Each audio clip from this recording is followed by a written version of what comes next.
Hey, and welcome. You are listening to Life Is Peachy, a nostalgia-fueled podcast that allows me to sit here and waffle on about the bands and albums that became the soundtrack to my life, growing up in the 90s, early 2000s, and while we're at it, sharing a few memories from Her Name Is MARTYR Productions. Yeah, I'm not quite sure why I articulated my life to sound like a question. Huh? It's my life. It's my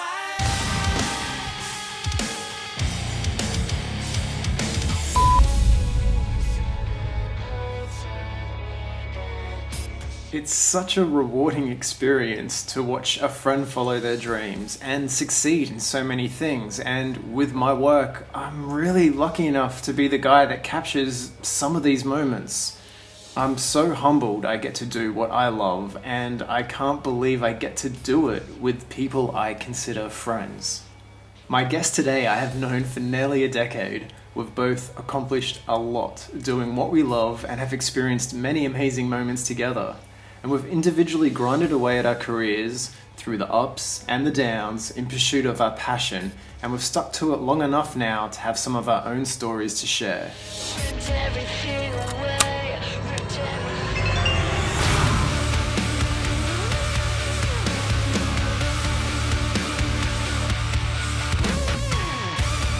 Formed in 2017, REDHOOK are a little hard to categorize.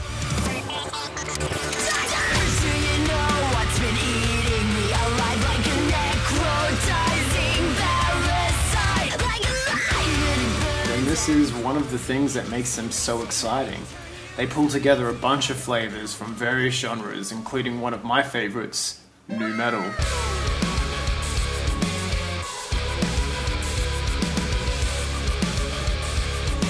Yep, no surprise there. Their Wikipedia page labels them as alternative rock, nu metal, emo rap, rock, pop punk, metalcore, and post-hardcore, just to name a few. All of these create a sound which is fun, colourful, and, well, slightly deranged. And I love that. As of 2020, they have released Minute on Fire, Turn Up the Stereotype, Paralyzed, Only Bones,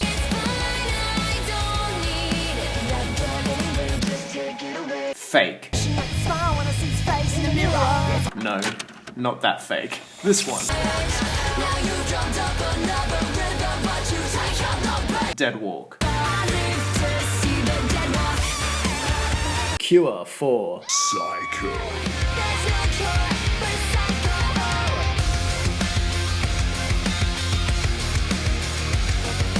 along with a cover of Rage Against the Machine's Guerrilla Radio. What better time than now? And they've just finished recording their upcoming debut EP.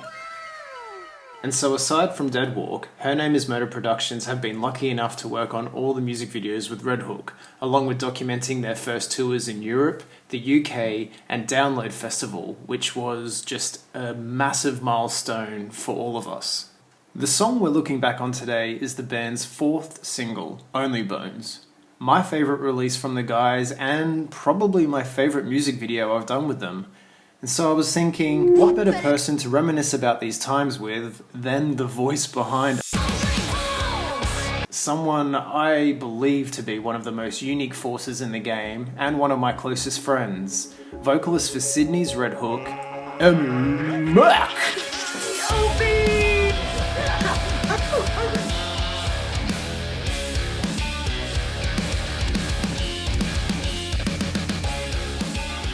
I was just really looking forward to getting together and having a chat, reminiscing about some of the memories we've shared together, some of the accomplishments that we've done together, and yeah, to talk about your single Only Bones.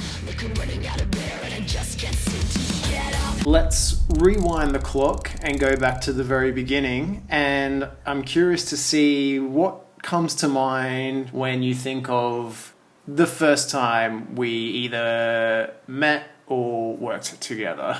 I remember, so I met you when I was in my first band, which was this weird kind of like 80s inspired, like hard rock, glam rock vibe. And I was at the time, so I grew up on the Central Coast and I lived a pretty sheltered life. So I'd never met you before. So you were living in Brisbane at the time. And my bassist, who I was living with, was like, oh, yeah, like the guy that's shooting our music video, he's just going to fly in and he's just going to stay at our house. And I was like this stranger is going to stay at our house? Like, that's like, what? Like, and I was like really, really nervous. I was like, oh, no, I hope this isn't awkward. And I just remember after first meeting you, it was like, we just like clicked like straight away. I was like, I feel like I've known this guy for like years. We just bonded over like cheesy 80s and 90s action movies and Jean-Claude Van Damme. And I believe that's been a running feature of our friendship for many years now. I can do the splits, no problem. Yes, amazing. Lots of Van Damme action, that's for sure. There was even one trip where I lived for nearly 1 week in your hallway. that was my bedroom. My nipples were so cold, they started talking to me. I hear what you're saying. It is a bit of a crazy concept in a way, inviting and welcoming a complete random, a complete stranger into your home, into your lives, essentially coexisting with you guys, you know? Well, I feel like now, like, I wouldn't say that as a big deal, but back then, yeah, I just didn't have a lot of life experience. So I was like, oh, this feels a bit weird. Like, this rando is just going to come live with us. Yeah, it can often turn out to be quite a memorable experience. And in some circumstances, that can go on to then form really, really special friendships. And then also on top of that, when your art is involved, it can become a very, very unique thing. Yeah, absolutely. Absolutely. And I feel like, yeah, we've definitely gotten to experience that. Like, remember when we were overseas last year in Europe and we just had this moment when we were like at Download UK and we just both sort of paused and we were like, fuck, like, can you believe that we're here? Like, after all this time, like, and we're both here on the other side of the world, just doing what we love. It was just this really beautiful moment and it just made the whole experience so much more special to have you there. Yeah, definitely. It's a very special thing to be a part of this huge process, to be on the path and involved in the journey of a band. A lot of people don't know what goes on behind the scenes in making something like that happen. There was quite a lot of time in between starting REDHOOK and the eventual release of your debut single, Minute on Fire.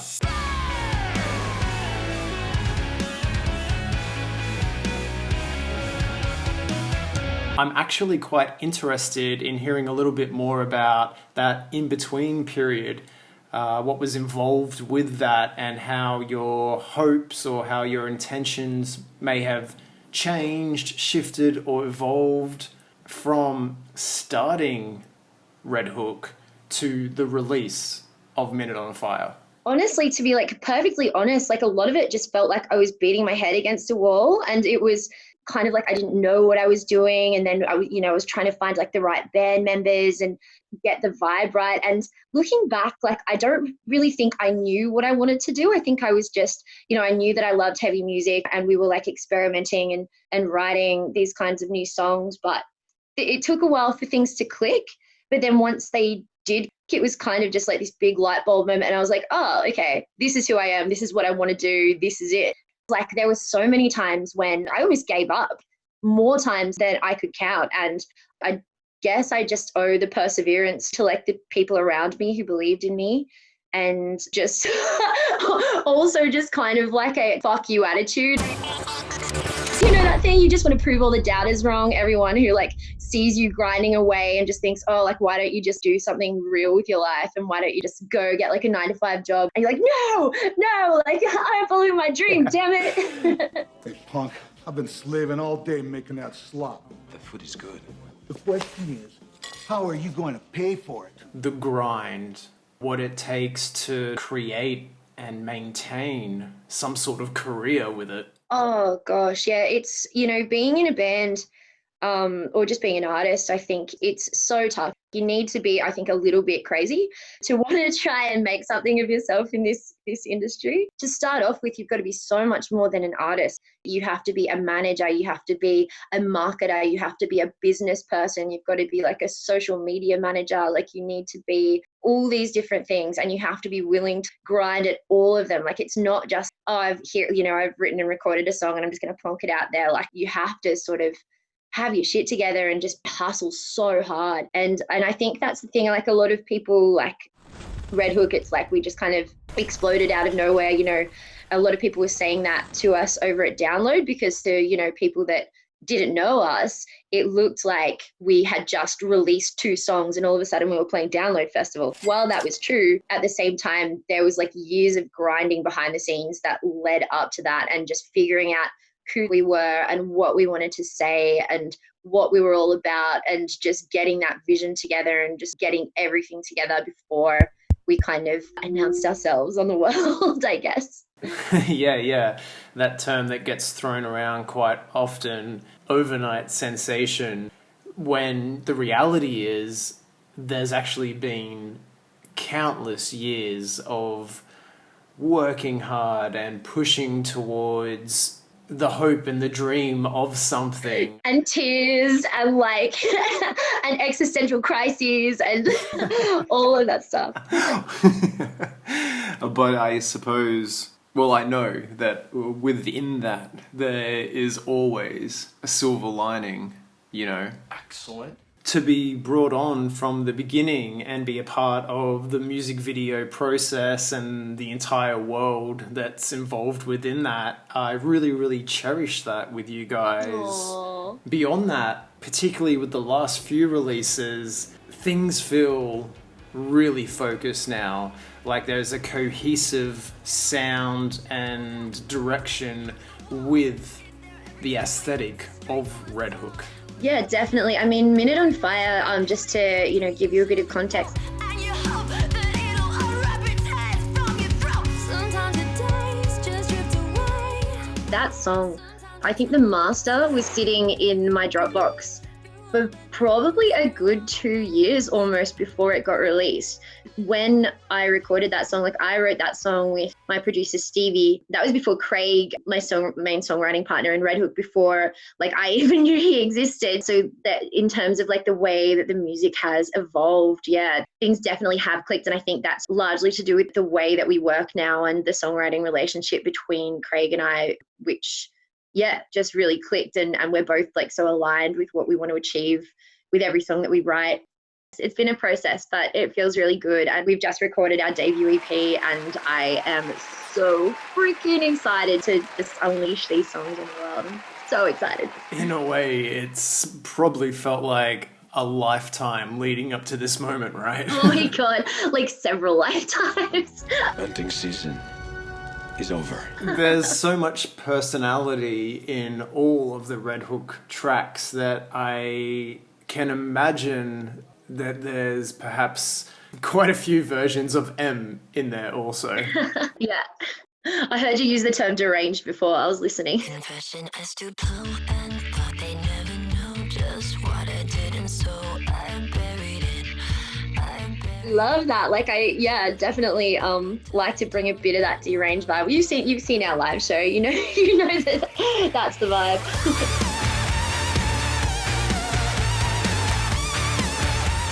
Now with the upcoming release of the EP, I thought this was the perfect opportunity to take a stroll down memory lane and have a look back over our career together with the REDHOOK music videos. We honor your invitation. No shit, you honor his invitation. Really, from the get-go, working with you guys has proved to be a very memorable experience. I would love to hear what your memories are from the Minute on Fire music video shoot. Oh my God. Oh, the Minute on Fire video shoot. We weren't even going to do a music video, and then we just got this offer for it to be hosted on Dreambound, which is like this tastemaker YouTube channel. And we were like, oh yeah, fuck it. Like, we'll just do a music video. So we just got a mate to shoot it. Had this concept, but we just crammed it all into one day. And I think it was like an 18-hour shoot across all these different locations. I think we played a gig the night before as well. Absolute zombies. And then the biggest thing I remember is because we had a deadline. You had like this bungalow in Thailand. You were just like on this random island, and the files were too big. There was no internet, so we couldn't like transmit them digitally. So we had to like post it to this island. And then I think you pulled some crazy like editing montage, didn't sleep, just to like edit the fuck out of it and just get it done within like a couple of days. It was crazy. Yeah. Okay. Let's do this. So I was knee deep into a 3-month stay, living in a bungalow, as you said, on this small but this beautiful Thai island called Koh Jam. It's off the Krabi coastline. To get to the island is around about a 45-minute longboat journey from the mainland to the island. The island itself is about 10 kilometers long. I was there during the rain season, the off season. It was amazing. No one's there. Most of the places are closed. And I was there for 3 months, just immersing myself in post-production deadlines, but also exercise, meditation, and just getting away from everything, really. And you guys decided to shoot this music video for Minute on Fire. I was on my way to Australia. Australia was my next stop, but I wasn't in the country at the time. And you decided to go ahead with shooting this music video because, like you mentioned, you had the Dreambound deadline and you desperately needed someone to edit it. And yeah, I was like, okay, I am more than happy to do this, but I'm not quite sure how we're going to pull it off because it was rain season on the island, so there were a lot of storms. Often the island would lose power. There was internet where I was staying, but if you could call it that. And so I couldn't get back to the mainland to get decent internet connection. And the only feasible option I could think of really was to get all the footage together on an external hard drive, trace and track, express post it to this island, and just hope to the post-production gods that the external would arrive via longboat to my bungalow. I was actually so surprised when it turned up. Was it just like one guy like in a rowboat just like rolling like the hard drive to the island? Good question.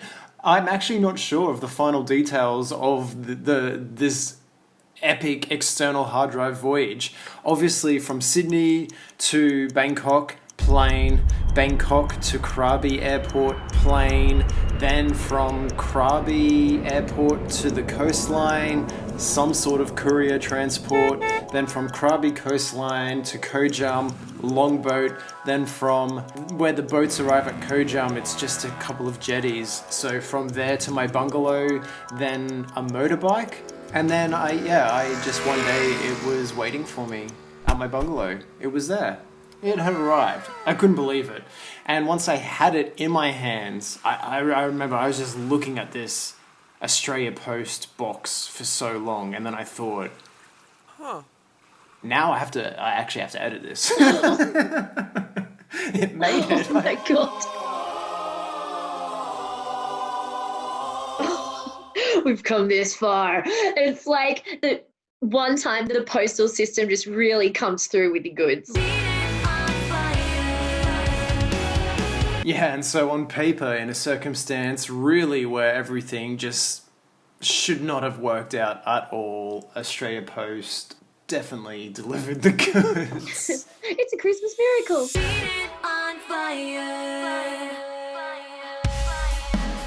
And so that was the beginning of our illustrious career together, collaborating, making music videos for the infinite future. After that experience, there was...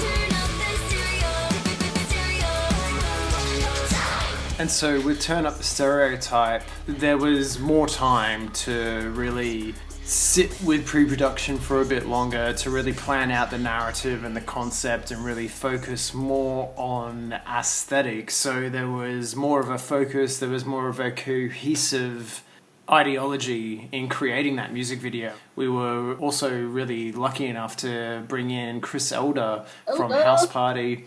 He's responsible for directing or producing with bands such as The Amity Affliction, In Heart's Wake, Polaris, Illy, North Lane, to name a few. So it was also really awesome to bring him on board to help with producing and to handle the cinematography for that music video.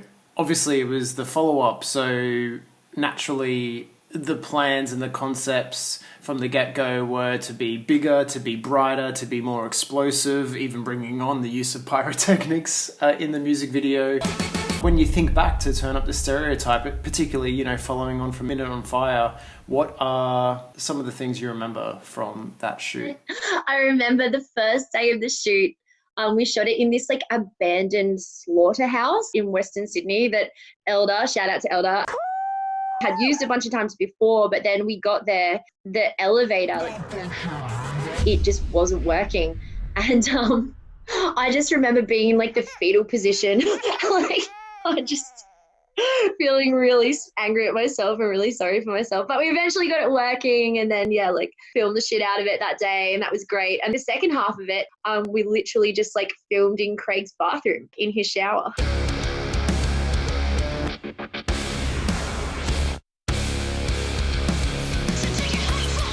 The next music video, which was the cover you guys had recorded for Rage Against the Machine's Guerrilla Radio, we were actually super lucky. We had access to a house that was scheduled to be demolished outside of the glorious concept of destroying a house. What I do remember most from this experience is the opportunity to shoot a music video for a cover song or for a reimagination of a song. Why did REDHOOK choose to cover Rage Against the Machine's Guerrilla Radio? Oh man, well, like that song to me was kind of like my gateway drug to heavy music, just from it being on the soundtrack of Tony Hawk Pro Skater 2, and it's what got me into Rage Against the Machine. Which sort of like led me to discover a lot more heavy artists at a time when I was still probably listening to like a lot of, I don't know, Britney Spears and like, I don't know. I wanted to do a cover that was really unexpected and where I just got to fucking unleash, man. Like I just wanted to wail on some shit. So it just felt like the perfect song to cover, and it was a lot of fun. Fucking up a house for the video just seemed like the perfect visual accompaniment. I was a bit nervous that, you know, because I'm you know me, like I'm really unco, so I was like super nervous that I'd like hit myself in the head with a fucking sledgehammer or something, or just some kind of accident. But no, it was great. Like I had a blast destroying that house. It was so much fun. And breaking stuff, when it comes down to it, isn't so easy. It was a lot harder than it looked as well. Like I remember like getting so frustrated. We were in the bathroom. I think it was one of the last shots we filmed, and I had like this sledgehammer, and I was trying to like smash this shower glass, and it was like some kind of special glass, and it just wouldn't shatter. A glass that crumbles but doesn't smash. So I was really upset about that. I was like, fuck you, shower. I'm not like Stone Cold Steve Austin. Like I'm not like the strongest person, but I mean, I put a lot of effort in. Houses are a lot harder to destroy than, you know, action movies make it look. Yes, I would agree with that.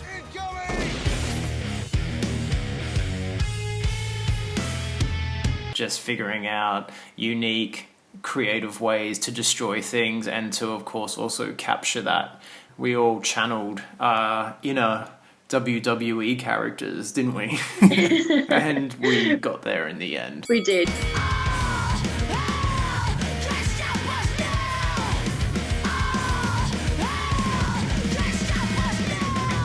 It'd be a great advert for that glass company.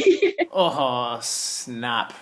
If only we would have known, then we could have looked into getting some sort of sweet sponsorship deal or something like that. And then, RedHook were paid to destroy a house. All right, next time, just write that down. We'll remember next time.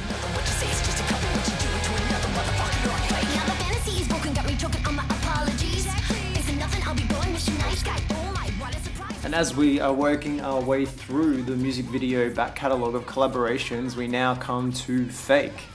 This was a lot of fun to shoot in Sydney, Australia, and this music video just represented that, really. It was a lot of fun just shooting a lot of scenes and also a lot of randomness in front of the green screen. And because we wanted to keep the camera continually moving and not being restricted to tripod and static shots, it just took the pressure off embracing this to be a non-professional green screen clip in a way. And I really like that because I think that's what really makes this music video work and stand out. Just the fact that we embraced the randomness. All the music videos that we have made together have had their own stamp, had their own style. But at the end of the day, I'd like to believe that there's this cohesive core to them all that links them all under the REDHOOK umbrella. When it comes to the time to write new REDHOOK material, how do you guys go about writing a cohesive REDHOOK song? A lot of it is kind of trial and error, and just experimentation. I come up with a few shit ideas before I come up with the good ones.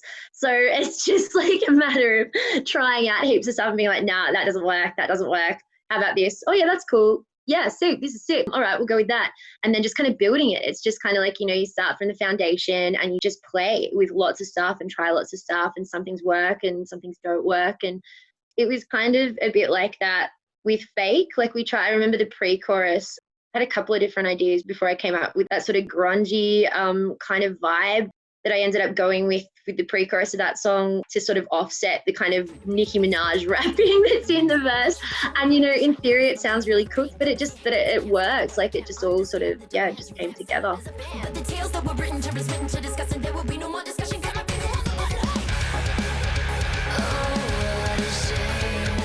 Yeah, I feel like I can confidently say that you guys have a talent for throwing a lot of ideas into the cooking pot, and what comes out is something that makes sense, and there's something for everyone. Yeah, it's interesting because it can be a good thing and it can be a bad thing. It's a good thing because we're proud of every single song that we write, and we don't ever want to be predictable or generic or formulaic. We want to be known as a band that is constantly innovating and keeping people on their toes and challenging listeners with everything that we write. But as well, not being able to be put in a box, it can also, especially in the industry, people like things that they can easily understand. There's a certain comfort in being able to categorize something. So what we found is, a lot of people, especially in heavy music, people are very just loyal to the genres that they like. It's definitely not a blanket statement for everyone, but there's definitely some people that just like things the way they like it. And if you fuck with that, then they're like, no, what is this?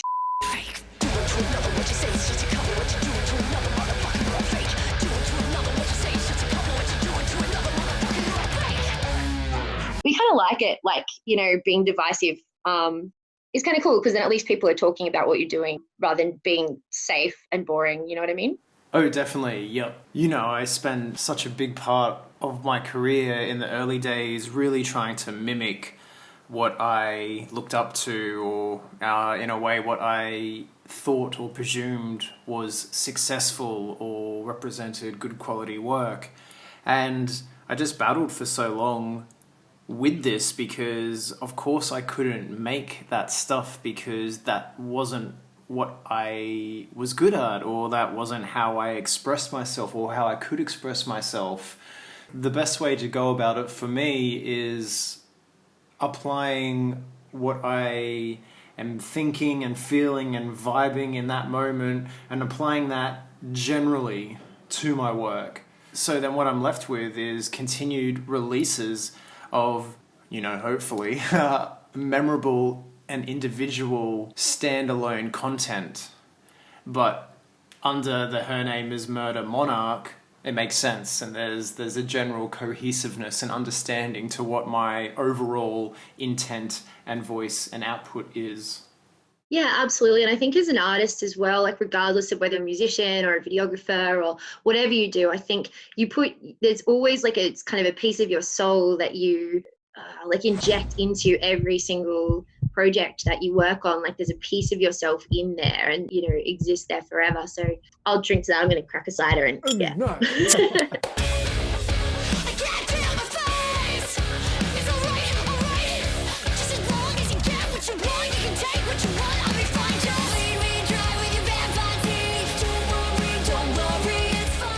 And if I were to break it down into layman's terms, at the crux of it, that is why I am so in love with Only Bones as a track, but it really stems from the experience of creating the music video, being in the moment as friends with you on tour and witnessing the connection with the fans and the music resonating and just the experience in general, very much living day by day in the moment and capturing everything that was in front of me. All of that went into the music video and created this beautiful time capsule that represented that 2-week experience and played out as the soundtrack to the song.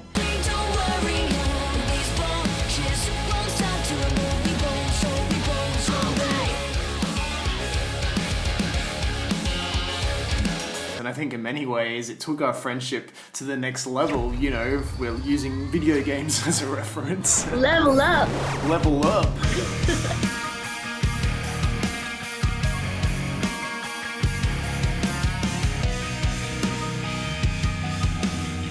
In general, this was one of my favorite tours so far in my career, and it was just a pleasure to be a part of it and to be on the road with you guys. And you know, you put your heart and soul into all the things and all the projects that you do, but personally there's the ones that you're aware of in the moment when it's happening that it's just really all falling into place. Being the first time touring overseas with REDHOOK, what were some of the things that you took away from tour, or what are some of the things that come to mind thinking about that beautiful 2-week experience? Oh my gosh, it was like, at the risk of just sounding like a fucking cliche, it was seriously a dream come true. It was very surreal. I had like stopping and like trying and just like checking myself and being like, is this actually happening? Like, are we over here? Is this? It was incredible. I was just so blown away by the fans, by the reaction at the shows, just by I just want to eat. the food. That was my favorite. Europe is crazy. Like, I don't want to like diss Australia, but you know, when you play a show in Australia, like for your rider, if you get like, you know, a few beers or like a case of beers or like, you know, a few drink tokens, you're stoked. In Europe, man, like the catering, that shit is catered. Like backstage, there is like a smorgasbord of so much food, every sort of drink you could dream of. I love food, so I was like, they're eating her, and then they're going to eat me. oh my God. It was so rad. Everybody took such good care of us and just made us feel so welcome. What's going on? This is Tommy from Bad Wolves, and we're hanging in Manchester. We played with REDHOOK tonight. Em came and sang Hear Me Now with us. It was fucking amazing. Can't wait to see you guys do it again. From the bands that we toured with, like 3 Days Grace and Bad Wolves in the UK and Europe, they were just absolute legends. Like they made us feel so welcome. And just the fans and just like everybody involved. It was just, we were just so overwhelmed. Yeah, my heart was very, very full. Yeah, it puts a big smile on my face to have the opportunity to be there to capture REDHOOK's first international tour. Not only were we filming everything with the intent of making a music video for Only Bones, but we were also releasing daily videos to deliver to the fans as close as possible in real time each of the shows and the experiences that were coming from tour. REDHOOK here, just landed in London. 22 hours later. Very jet lagged, very tired, but we're still out getting some sun. We're playing tomorrow at the London Garage after Manchester. Garage. It's going to be absolutely lovely. Very excited. Bloody lovely! And so additionally to releasing these social media snippet mini documentary mini movie thingies, as we've touched on already, and we are talking about Only Bones, there was the Only Bones music video, and I really didn't want this to be the run-of-the-mill tour music video. I wanted to have more dynamic to it, more things going on to make it feel more engaging, and so I was continuously thinking of ideas and things that we could add to what we were already doing, and it was a lot of fun because I was mainly inspired by the locations we were arriving at on a day-to-day basis, whether it would be the venue and then having a wander around, you know, after load-in and before sound check. And it was fun as well to try and take advantage of some of the Airbnbs we stayed to capture some individual solo band performance segments. In that haunted house. Where was it? It was like on the border of like France and Belgium? That was the border of Luxembourg, was it? Luxembourg, yeah, that's right. We were in Europe somewhere. It was somewhere in Europe. Everywhere is just Europe. We're in Europe. We're in bloody London, innit? That was awful. Location scouted the place earlier that day before we had to leave for load-in, and I had some ideas in my head, and we got back from the show and we're all tired, obviously, but I was like, we're doing a vocal take, jump into the shower. You're like, get in the shower. I was like, God damn it, Dave, another shower. A vocal take, let's do it. And so I set up the lighting and I explained to you the vibe I was going for. I could see a part of you was just thinking, oh my God, what is this even going to be? What are we doing? But we just kind of know now what to expect from each other and that it's going to work out. And so we can just kind of jump headfirst into a lot of situations when we're collaborating on music videos together, which is really something I value a lot. To be honest, I just thought it was just all an elaborate ruse because like I just like smelled bad from being on tour. I was like, he's just trying to get me to babe. Please, Em, for the love of God and for the sake of us surviving tour, please shower. Just hose me down. Make me look like an idiot. Turned out I was so impressed with how those shots turned out. Yeah, I didn't know. I was like, I trusted you, but I had no idea what it was going to look like. It just looks really like sort of high concept. You can't tell that it's just like me in my clothes in a fucking shower. Yeah, I believe that's also why I really thrive when it comes to making music documentaries, because I'm just such a huge fan of the thrill and excitement and the pressure that comes from being thrown into a specific moment and analyzing it all around you on the spot and then figuring out what you can use to best represent what's going on right then and there. And I've noticed over the years that I've really enjoyed bringing that mentality and that approach into the Her Name Is Murder music video world. As the years have gone on, that separation between music documentary and music video has somewhat met a little bit more in the middle. And that is most likely why my music videos have this crossover feeling between being cinematic but also very raw and on the fly. Yeah, you're like a cinematic MacGyver, just like using whatever tools are around you to like create the awesome. Oh yes, nice. That's cool. Richard Dean Anderson is D.O.B. D.O.B. is Cinematic MacGyver. Coming soon, 2021. Sorry. What are you sorry for? This is what we do. I was like, we can edit this part out, right?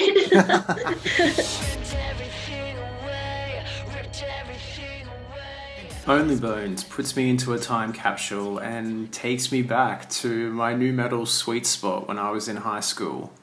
The 90s was such a crazy, vibrant, and slightly insane decade, and nu metal was one of the trends to really push it to extremes. There was such a combination of colour and darkness in good nu metal. Songs were catchy, memorable, but also raw and self-reflective. And Only Bones pays homage to the best parts of the genre while doing it in their own way. A YouTube comment on the music video upload even goes on to say, That opening riff came straight out of Hybrid Theory, and they're not far off. This opening riff has you bouncing and feeling damn good, like you're at a house party somewhere between 1999 and 2001.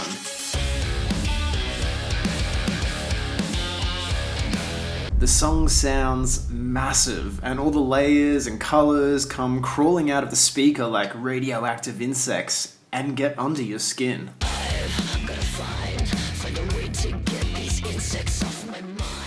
This thing has repeat value. It comes and goes, and before you know it, you want to hear it again. It's like pop music injected with venom. The chorus for me is where the song truly hits home, with one hell of a hook from M that echoes in your mind as the song continues full steam ahead with so many ideas that all sit cohesive and energetic. The easiest way for me to say it is, it's just a cool song.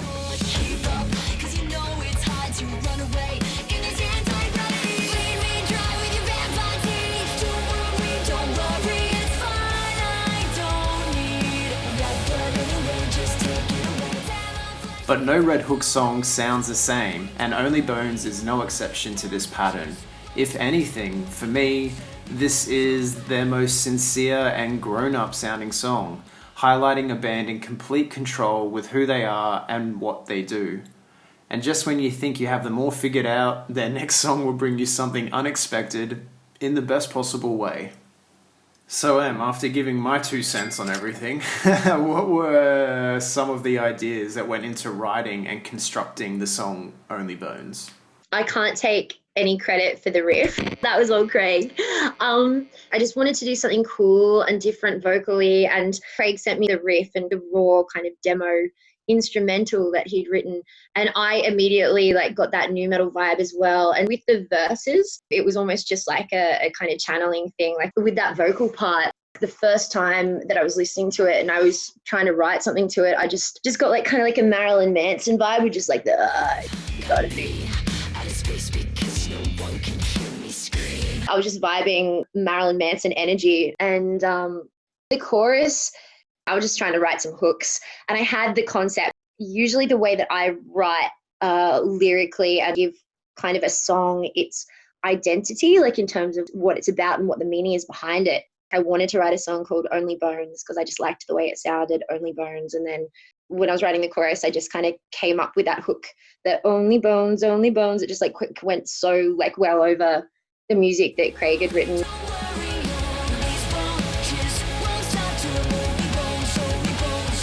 When we were writing it, I was just kept saying to Craig, I just wanted it to be really theatrical, with all of those backing vocals, almost like a Queen vibe.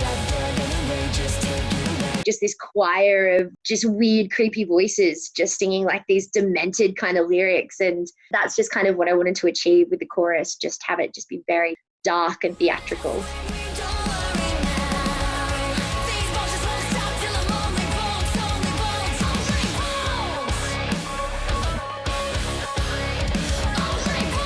I just always find it so damn cool. I love hearing the story of, the blank canvas beginning with nothing and then coming to what we now hear or see as an audience member. It's just really fascinating to listen to someone explain their process and get an insight into the inner workings of their creative mind and their process.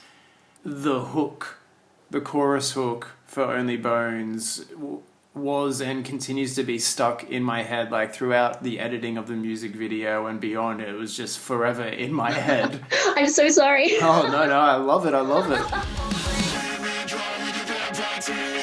Along with the music and the vocal performance, I would also love to talk about the lyrical content. I really do enjoy the lyrics in this song. They also present, in my opinion, quite a defeatist attitude. So I was curious with regards to the themes of Only Bones. When writing a song like this, how can it produce positive results or positive benefits for yourself personally? Yeah, you are right. Yeah, there is definitely kind of a defeatist energy, which is strange because it's at odds with how venomous the song kind of is, how aggressive and venomous it is. But for me, kind of really is emblematic of myself as a human, because like at the time I was writing the song, I was going through a lot in my personal life, and I'm someone who struggles a lot with enforcing boundaries with people, and like I can be a bit of a pushover when it comes to like everything, like personal life, work, stuff like that. And I was just at this point where I was just headed for a full-blown like nervous breakdown. I was so like had no sleep, that all these people just wanting me to do all these things and just making all these demands on my time.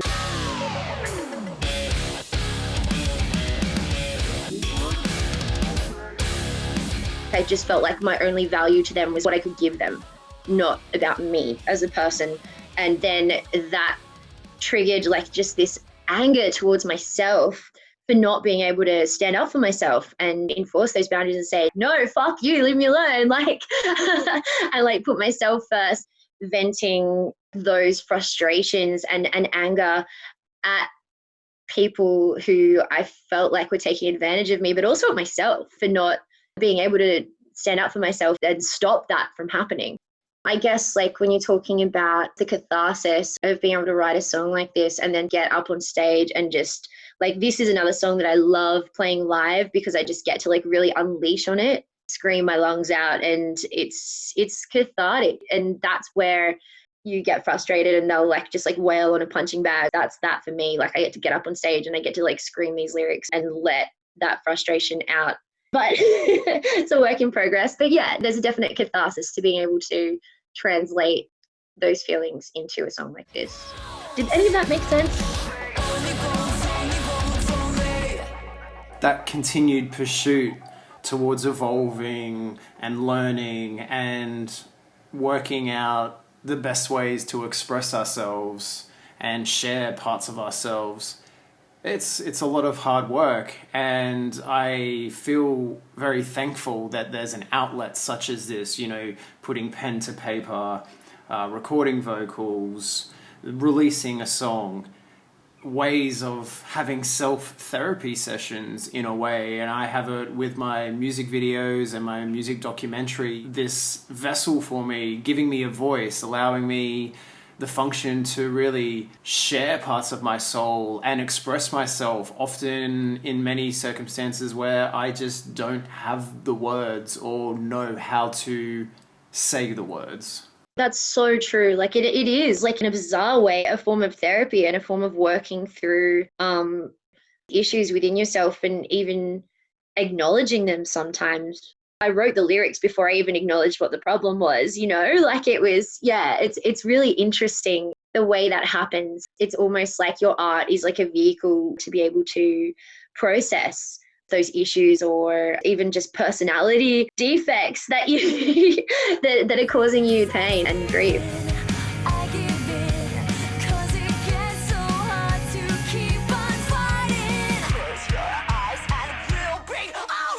Yeah, and we're here talking about, you know, the meaning of one song in particular, and everyone has their own individual, personal association with music in terms of what they connect with, what they enjoy, what they don't enjoy, and, you know, what speaks to them.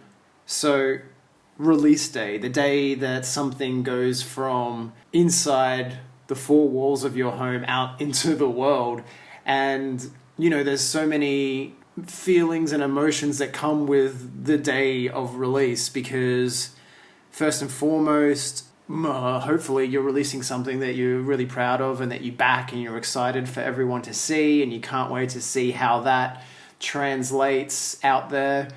But also you're just really nervous about it. You can often feel very vulnerable or very exposed, and it's quite an empowering thing to back yourself.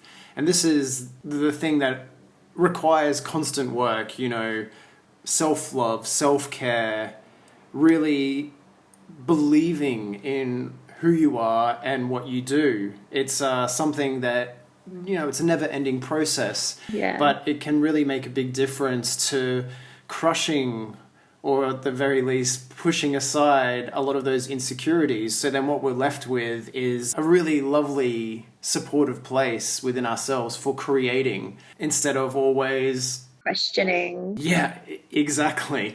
And, you know, of course, I'm realistic. It's not often very easy, and you have your good days and your bad days, and in many ways a constant push and pull from one day to the next. Yeah, no, totally. Okay. I totally get that. And I guess applying that kind of concept to lyric writing, especially for me, and the fear and the nervousness that you get with releasing something, and you worry that people won't like it, or that you worry that people are going to judge you. That's still something that I'm getting over now. And, the songs that REDHOOK have released so far was really just me scratching the surface of really digging into what I want to say and sharing my own experiences. Because so many of them, it's scary. It is really scary being that vulnerable and that open and that real. But it's the thing. It's when you are that's when you can create something that has that magic that people connect to and that can help them.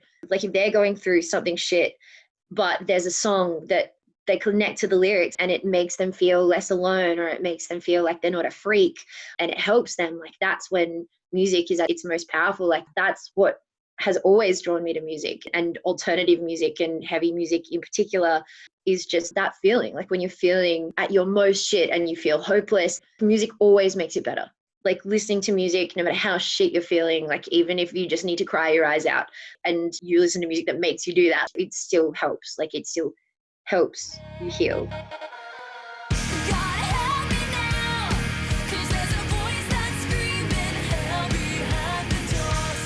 As artists, it's a great responsibility, but also a massive privilege to be able to, we were talking about before, when people connect with what you're doing, it's just to have that impact on their lives. It's the most beautiful thing in the world. Yeah, it's the power of music.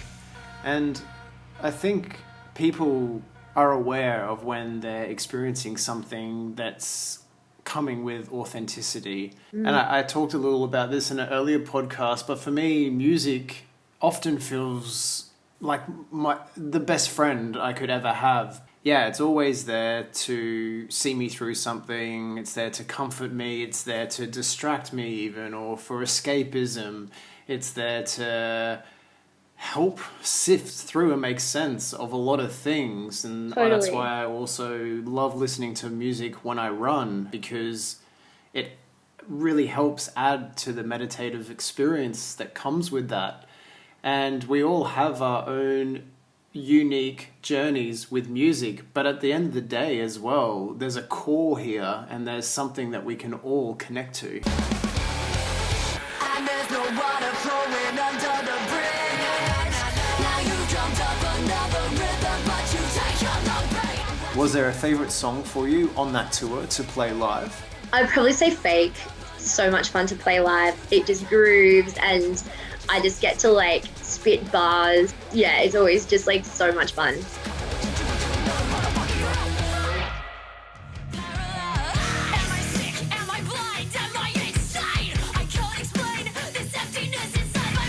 I have Burnt in My Brain from the tour. Oh God, what's this gonna be? Oh God, this could be anything. Damn it. What are you gonna say? I really wish that actually I was about to share some righteous, taboo story full of debauchery from tour, but unfortunately that's not the case. I had another deep and meaningful question for you. Sorry to everyone out there that was expecting more from this podcast, but We can work it out. what I wanted to ask was, at these shows, seeing people from all the different countries coming up to the merch table, I don't know if you can put this into words, but that interaction with fans, that connection, that understanding when people hear your music and it makes sense to them. What I wanted to ask was, what is that like to have that on the other side of the world? Oh yeah, dude, it is crazy. It is crazy. It's the most powerful thing in the whole world. I found myself looking forward to that as much as being on stage. You play the show and you have a blast, and then you're disgusting and sweaty, and then just rush out to, the merch stand and just to meet people, and all of these people who are just so excited to meet you and talk about music, especially for me, something that I found really interesting is girls and women who still find it just kind of a sort of abnormal thing to see another female be up on stage and playing this kind of music and being like, oh, wow, like it's strange and humbling and beautiful, and just meeting people and talking to people who have had a connection with your art. That's what I'm in this for. As an artist, you can't wish for anything else. Like, that is the end goal, is literally just to create something that other people connect with. Yeah, and before my very eyes, I was actually witnessing this on a day-to-day, show-to-show basis. That connection growing, that connection spreading. And a lot of these people that were coming up to you after the show, after the performance, had just heard REDHOOK music for the very first time. And these were people that were just being blown away, or just really loving the experience or resonating with the music. And to see that kind of take off on the other side of the world was really something else.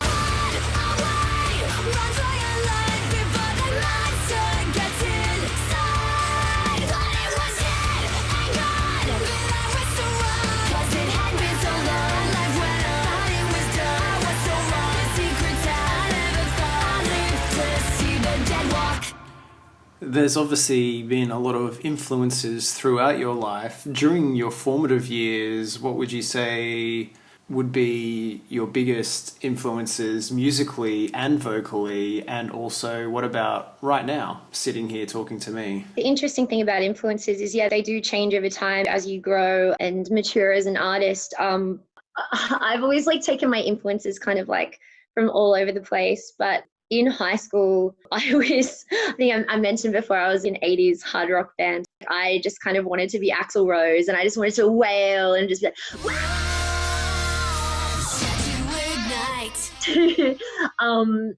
I was just really into bands from the 80s and Metallica, and my favorite vocalist, Miles Kennedy from Alter Bridge, and Chris Cornell. I loved Chris Cornell, Chester Bennington. I didn't actually have a lot of, or really any, female influences growing up. Nowadays, I think the thing that I value a lot, I just value innovation, and with vocalists who, the thing that I really admire is vocalists who kind of use their voice as an instrument, in the sense that they versatility, I guess, doing not just one thing, who can do a bunch of different things. And there's a lot of artists that I feel really inspired by at the moment. People like Tyler Joseph from 21 Pilots, who's just incredible. He raps, he screams, he can do really lovely sort of falsetto. It's never boring. I like being surprised and seeing artists kind of push boundaries. Ollie Sykes, Bring Me the Horizon. He's just so versatile. I've always really gravitated towards artists that are very theatrical. Gerard Way from My Chemical Romance. They're sort of where my kind of main influences lie, as in terms of vocally. As a performer, as someone involved in the industry, up front and center performing for REDHOOK, what's it like for you and the attention that's placed on you? Yeah, there's a lot to this. I mean, I've had all those dodgy experiences that you speak to any female artist, probably in any genre of music, but definitely in heavy music. There's been so many times in the past where, I've been mistaken for a groupie or a girlfriend, or someone will say to me, oh, sorry, hon, this is band only right now. Doors are at 7. And I was like, fuck you. Goddamn lead singer.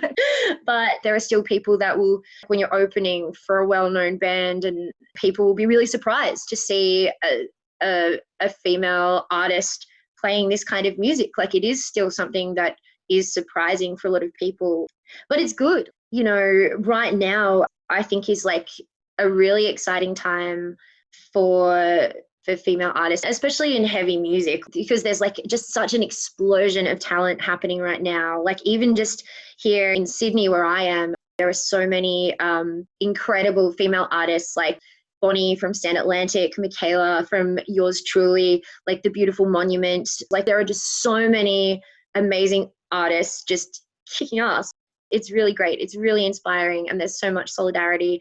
And I think it's really going to have a positive impact on the next generation, because, it's like with anything, when you're a kid and you see someone doing something and you relate to it and you're like, oh, I can do that. You see like a badass, you know, female musician kicking ass on stage and think, oh, wow, like I could do that. And I think that's what we're seeing now. And like when I spoke before about influences, it wasn't, you know, that I didn't vibe. Like Evanescence, I think, are an amazing band. Paramore are an amazing band. Like they have excellent songs. But as artists, like we'd say like Hayley Williams or Amy Lee, they never really spoke to me like as a person, like as socially awkward, like, you know, ginger with like self-destructive tendencies and like impulse control issues, and like, you know, like it just was like I felt like I wasn't a goth and I wasn't like a wholesome girl next door, so it didn't relate to me that much. Like a fucking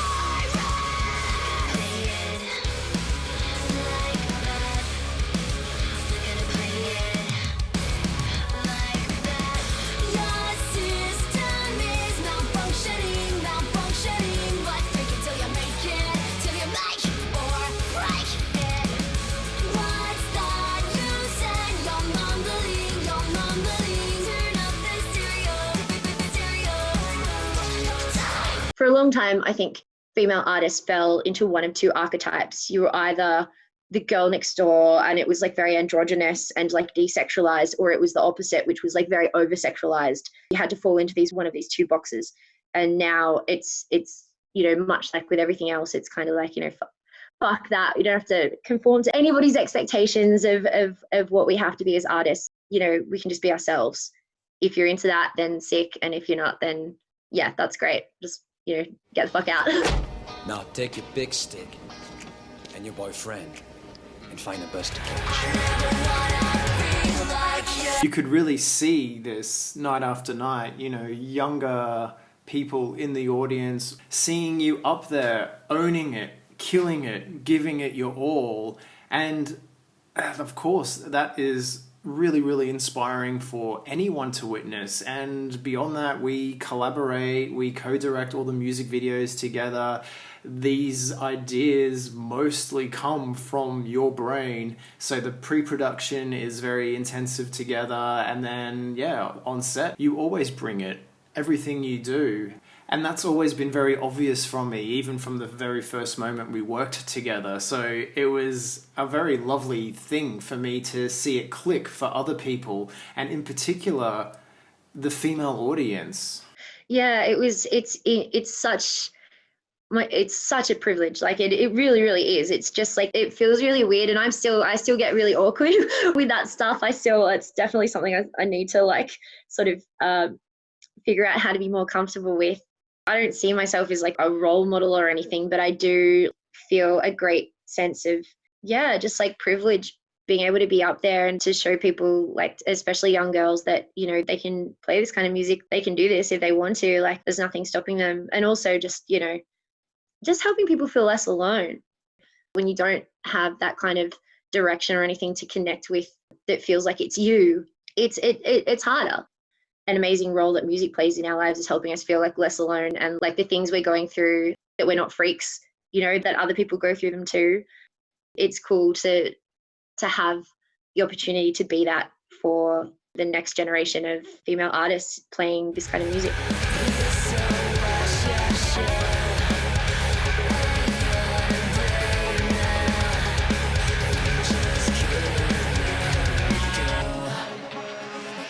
It's epic. It's around the world. Courtney from Canada's SPIRITBOX. Oh yeah, she's incredible. I saw a video of her the other day, like absolutely just fucking wailing. I was like, holy shit, this is so cool.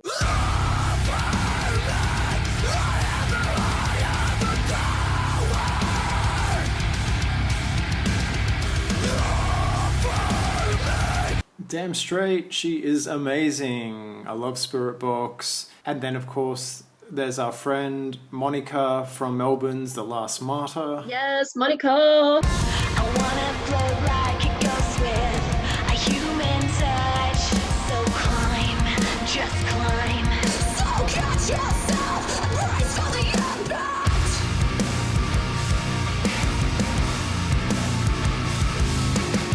Yes, shout out to Monica. And so it's very exciting. There's a lot of great music out there coming from very sincere, authentic places. and to share stories, to talk about things. And I think that's the most important thing with a lot at the moment, is just keeping that communication going.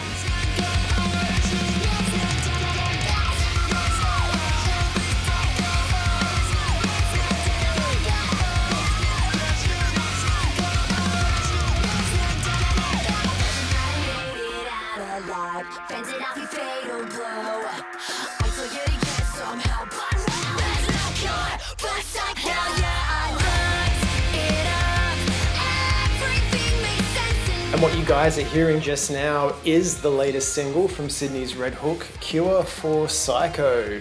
We were lucky enough to collaborate again with the creation of this music video, which can be viewed on REDHOOK's YouTube channel, on their Facebook, and on the Her Name Is Murder Vimeo page. It's both equally humorous and psychotic. And that could be one really nice way to describe my music video history with the guys. And so, putting Cure for Psycho to the side, looking back over the music videos which we have worked on together, what would you say, in retrospect, would be your favourite REDHOOK music video of all time? And yeah, why? Ooh, that's a tough one. I think I'm gonna have to say Only Bones as well. It'd be a tie. I think a tie between Only Bones and Fake. I love Fake because it's just so batshit crazy and it is just so bonkers, and I love that so much. But Only Bones has all the nostalgia and all of those memories, and I always just every time I watch it, it just makes me remember what an epic time we had and what a special time that was. And it will always kind of serve as kind of like a little time capsule for me. All of those memories just smooshed into one 3-minute video. So yeah, am I cheating? Can I say both of those two? I am not crazy on this mad pursuit of loving Only Bones. And actually works out quite well because if I'm being honest with you, my two favourite music videos, it would also be Only Bones and Fake. So nice. We're in sync and thinking the same thing. Yeah, okay, all right, cool. We're on the same page. Woo! Definitely.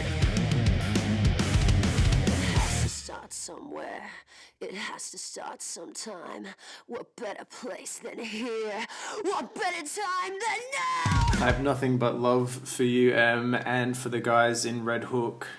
You know, I get so much from the work I do, whether it be new places, new people, new experiences, inner growth, and to share some of your journey with you and to be there along some of the way and to do it as mates.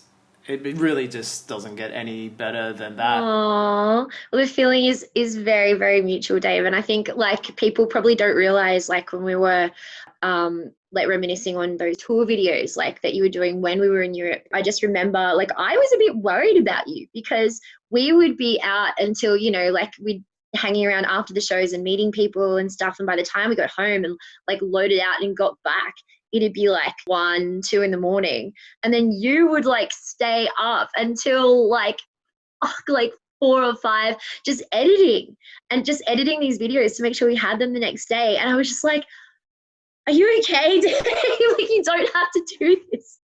But you were just I think it's just an example of how committed you are to your work and how we can be, best friends.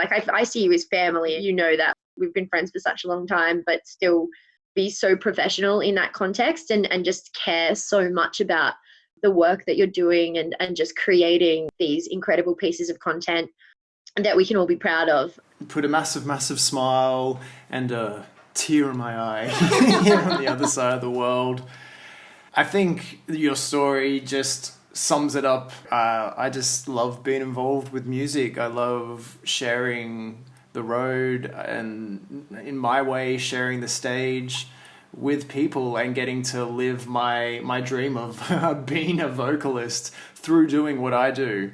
So I can't complain, and I couldn't be happier, to be honest, because I get to do it with lovely people such as yourself. Aww. And on that note, Thank you so much for being on the Life Is Peachy podcast. I hope you've had fun. Yeah. Thanks for hanging out with me and, going back down memory lane. Oh, thanks so much for having me, Dobby. It's been just great, just catching up, just reminiscing on old times. And we have talked quite extensively with regards to the back catalogue of music video releases and the European UK tour diaries. If anyone is interested in checking those out, or people are listening to this and have only just discovered REDHOOK or haven't heard so much from them, then it's all there. It's on the REDHOOK YouTube, just head over there. It's also on the Her Name Is Murder Vimeo page.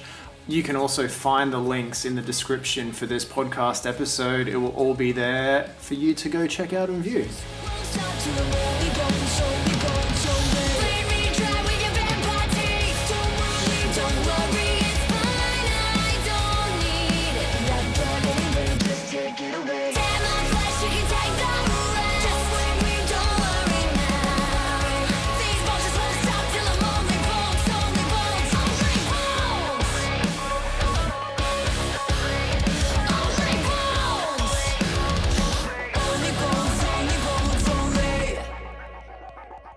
Only Bones, REDHOOK, Life Is Peachy Podcast, episode 3. Feels cool to say that. Can't believe it, really. 3 episodes deep, and wow, what can I say? To those that have been listening since the beginning, thank you for hanging out and joining me so far on the early stages of this journey. For any of those that somehow fell down some rabbit hole and ended up at the Life Is Peachy podcast,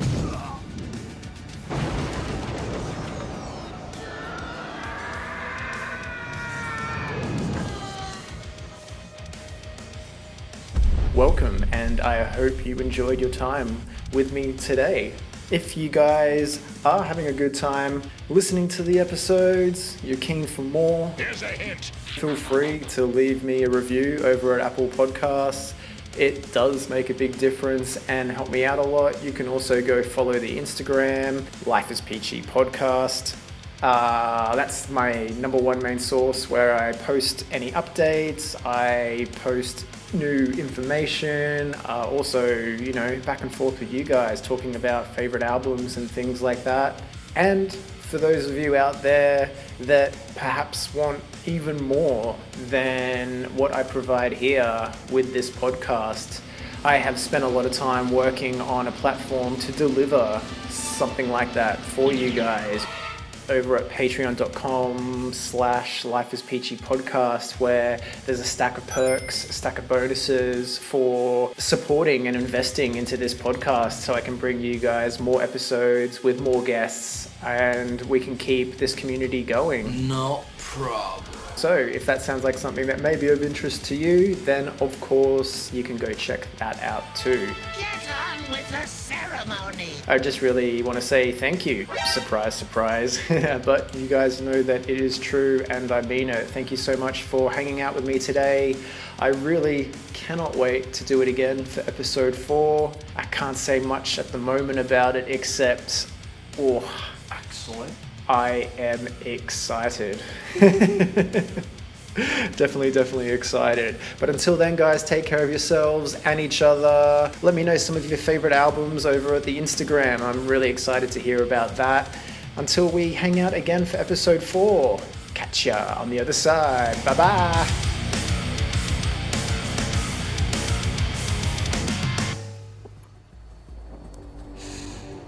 I can eat a peach for hours.